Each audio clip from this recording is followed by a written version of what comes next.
100% असंच आहे.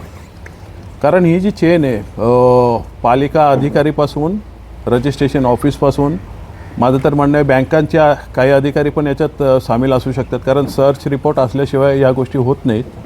आणि या सगळ्या करता जो आर्थिक हितसंबंध जोपासायचे असतात ते जोपासून आणि या लोकांना अभय देण्याचं काम इथलं लोकल कोणी करू शकत नाही. हे ठाणेवालेच करतात. हा माझा स्पष्ट आरोप आहे. ते जातात त्यांना सलमान खानच्या घरी जायला वेळ आहे, इथे यायला वेळ नाही. नाही, मी थोडक्यात बोललो की तुम्ही एखाद्या सेलिब्रिटीवर काय प्रसंग आला जायला पाहिजे. नाही जायला पाहिजे असं नाही. ते शेवटी आपल्या देशाची शान आहेत. जायला पाहिजे. पण ही लोकं एवढी इथे मरतात आकंत करत आहेत रस्त्यावर येऊन. आज दिव्याला काही लोक रस्त्यावर तिथे रॉकेल घेऊन बसलेत. पालकमंत्री आहेत ना. त्यामुळे काय गंगेत कधी जा डुबकी मारली पाप धुतले जातात. इथे पुण्य मिळेल ते जास्त मिळेल असं माझं म्हणणं आहे. त्यामुळे इथं पालकमंत्री आहेत.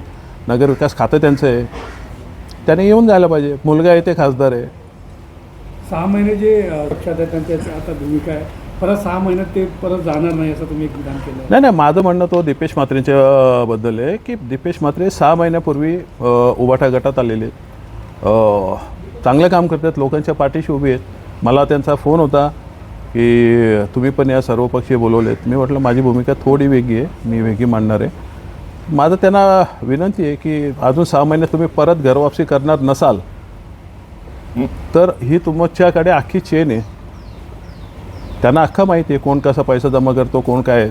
त्यांनी प्रामाणिकपणे ते लोकांपुढे सांगावे. दीपेश म्हात्रेच्या पुढे मी नाही उभं राहिलो तर फुकट. खोटे कागद देखील की तुम्ही बोलले त्याच्यावर पोलीस काही कारवाई करताना दिसत नाही आहे. कोणाच्या आदेशाने कारवाई होत नाही. एक तर हा अख्खा नेक्सस आहे. ही अख्खी चेन आहे. पोलीस पण याच्यात सामील आहेत.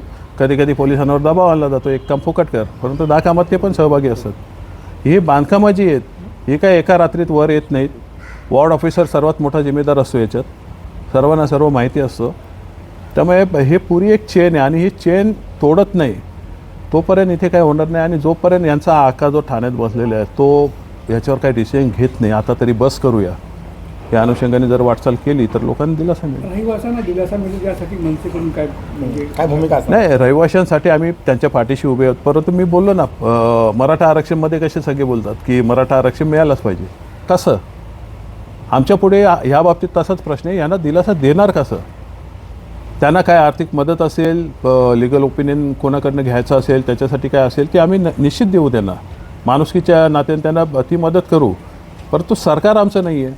आणि यासोबत एक गोष्ट लक्षात घ्या. मी ही जी पत्रकार परिषद घेतली किंवा तुमच्यासमोर यासाठी आलो की ही काही हजार लोक आहेत आणि जी लाखो लोक आहेत डोंबिवलीतली ज्यांचा अधिकार आहे इथल्या मैदानांच्या आरक्षणावर, इथल्या शाळांच्या आरक्षणावर, त्यांचाही हक्क मारला जातो ना.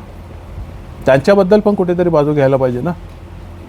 जे गुन्हे दाखल झाले जेव्हा जास्त लोक शिवसेना शिंदे गटात आहेत.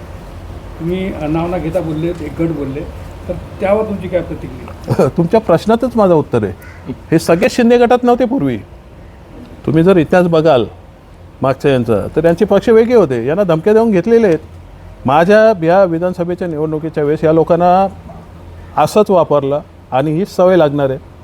तुमच्या बिल्डिंगी तोडणार नाही तर तुमच्या इमारतीत जा, तुमच्या चाळीमध्ये जा, तुमच्या रहिवाशांना पैसे वाटा आणि आम्हाला मतदान करायला सांगा. आला नाही आमच्याकडे तुमच्या इमारत वाईज, चाळ वाईज आमच्याकडे यादी आहे. जर मतदान आलं नाही तर त्या बिल्डिंगी तोडल्या जातील अशी धमकी देऊन कामं केली. चारही आमदारांचं मला माहीत नाही. आमच्या आमदारांचं मला माहिती आहे की त्यांच्या दत्तनगरमध्येच एक बिल्डिंग 2दा तोडली. ती त्यांच्या ऑफिससमोर उभी पण राहिली. त्यामुळे कोणाची काय मेंटॅलिटी आहे ती त्याच्यातनं दिसते. आणि हे बोलणार नाही. हो काही लोक हस्तक आहेत.